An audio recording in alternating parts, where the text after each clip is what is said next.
Carl Jung, the doctor who wanted to understand the human mind.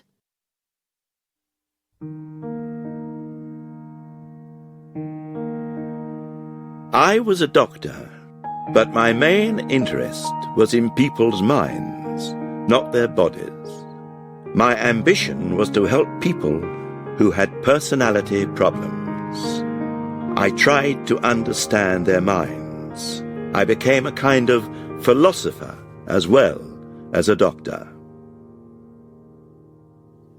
I was born in Kessville, in Switzerland, on the 26th of July, 1875.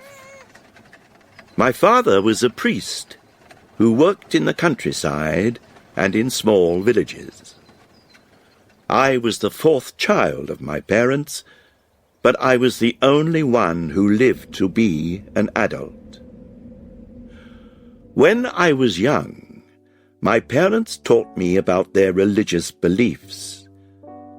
My mother believed in God, but she was very unhappy. She suffered from depression. She often stayed in her bedroom all day.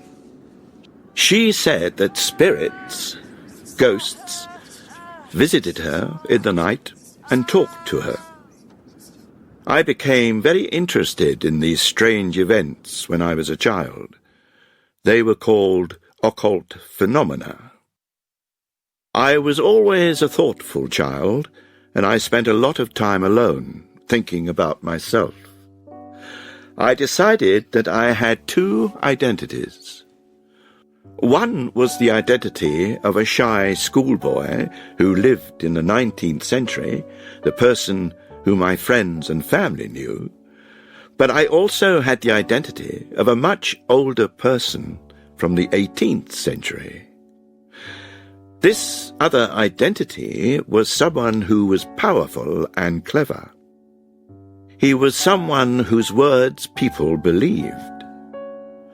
I thought that I could help other people in their lives because of this powerful second identity.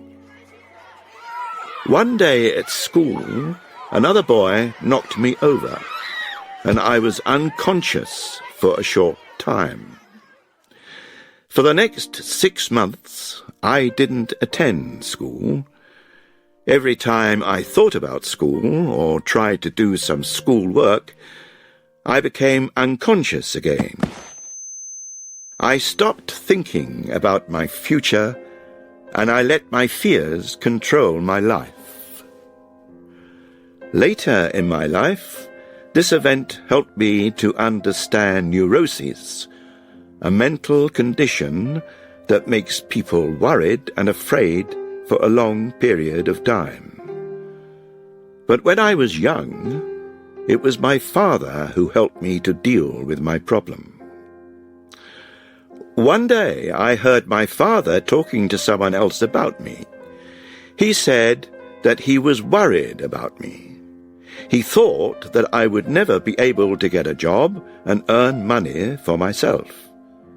And he was worried because he didn't earn enough money to help me.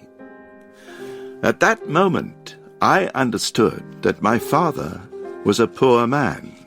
He never talked to me about that, and I understood that I had to continue with my education and find a career for myself. My main ambition at that time was to become an architect, but the University of Basel, near our home, didn't teach that subject. Instead, I studied to become a doctor. I studied medicine at Basel from 1895 to 1900. During this time, I became very interested in psychiatric medicine, treatments for people with mental illnesses. Unfortunately, my father died the year after I began my medical studies. After I qualified as a family doctor, I studied for another degree at the University of Zurich. My teacher there was a famous psychiatrist called Jung Bleuler. The thesis that I completed after my 3-year study with him was about occult phenomena. The thesis was published. It was my first book. And after that, I published many books and articles during my long life. During the next few years, I met 2 people who became very important in my life. As a result of the first meeting in 1903, I married a woman called Emma Rauschenbach. She was a member of one of the richest families in Switzerland. Emma and I had 5 children, and we were married for more than 50 years. And in 1906, I sent a copy of my new book, Studies in Word Association, to Sigmund Freud. Freud, the famous Viennese doctor who developed psychoanalysis, was 20 years older than me. Psychoanalysis is the treatment of someone who has mental problems by talking about their past life and their feelings. Freud was very interested in my book. When we met, the next year, we talked for many hours. Between that year and 1913, we wrote to each other frequently and worked on various problems of psychology together. Together, Freud and I developed many ideas about human behavior. But by 1913, there were differences between us. Freud was convinced that libido, sexual energy, was the most important factor in human development. I thought that it was one important factor, but certainly not the only important factor. Also, our ideas about the psychology of religion were very different. I thought that humans had a need to believe in something, that they were born with this need. Freud wasn't interested in religion at all, and he disagreed with me. I explained what I thought in my book, Psychology of the Unconscious, and when it was published in 1912, Freud and I argued about it. The next year, we stopped working together. In 1914, the First World War began, and during the next 4 years, millions of people died. Switzerland was a neutral country. It didn't fight on either side. But it was a time of stress for everyone. I started to work as an analyst, a doctor who treats people with mental problems.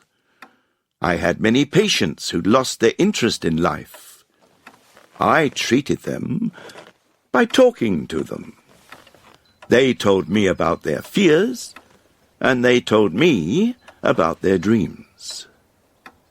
I learned a lot from my patients.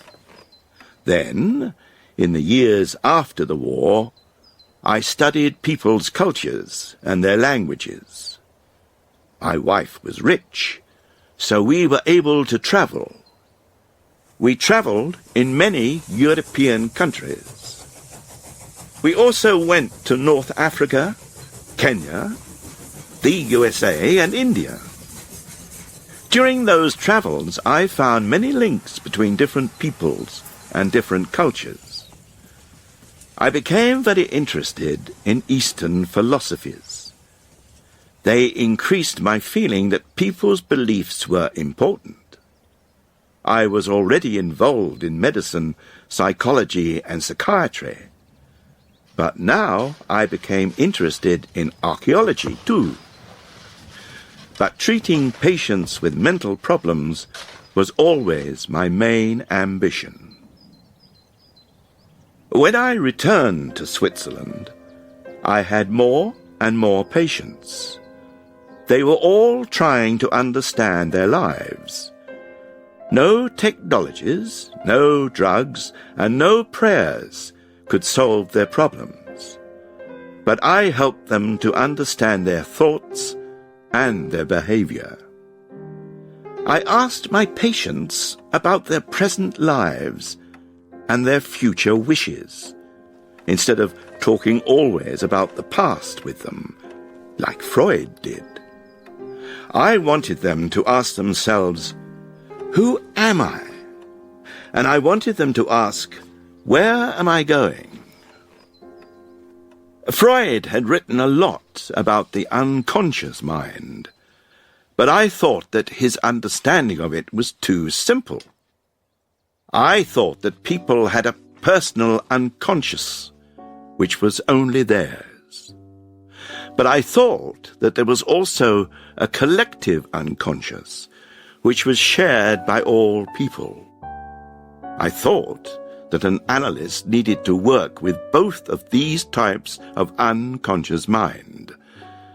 And I also thought about the groups of people that psychologists called introverts or extroverts. This also was too simple. There were different types of personality within these groups. Examples of these are thinking types and feeling types. So, over the years, I helped people to find personal answers to their problems. I helped them to understand their lives, sometimes by thinking about different philosophies and religions. I helped them to accept the negative parts of their own personalities. By doing all this, I developed my personal method of treatment, analytical psychology. This was very different from Freud's psychoanalysis. In 1948, I established the C.G. Jung Institute in Zurich. This college trained many analysts to use my methods. My work took me into many mental worlds. The worlds of dreams and mythology, the worlds of religion and philosophy, the worlds of art and alchemy. I wasn't the type of doctor who used medical drugs. I tried to give equal importance to science and belief for each patient. I never retired. My analytic work and the many books that I wrote kept me busy until my death on the 6th of June 1961. One of my last books was an autobiography, the story of my life.